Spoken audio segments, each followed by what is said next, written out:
na hadi kufikia jana tukawa tumeuza tiketi 16,000.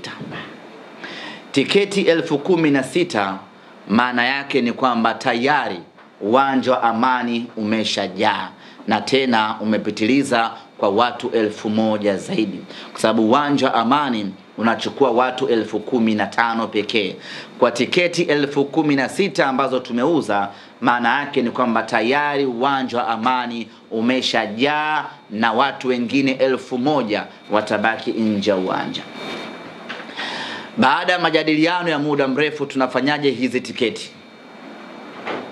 Tulichokubaliana kama uongozi wa Simba Sports Club ni kwamba tunaufuta mchakato wa kuuza tiketi na tutaanza upya mchakato wa kuuza tiketi mpya kwa ajili ya mechi ya Amani Zanzibar.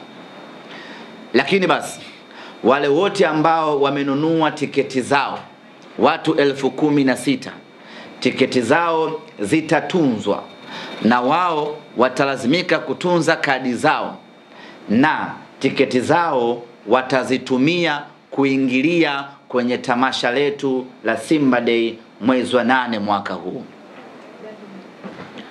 Tumeelewana eh? Hii ni kusema kwamba mchakato wa kununua tiketi unaanza upya hii leo, na niko hapa kutangaza viingilio vipya vya mchezo huu wa Simba dhidi ya RS Berkane.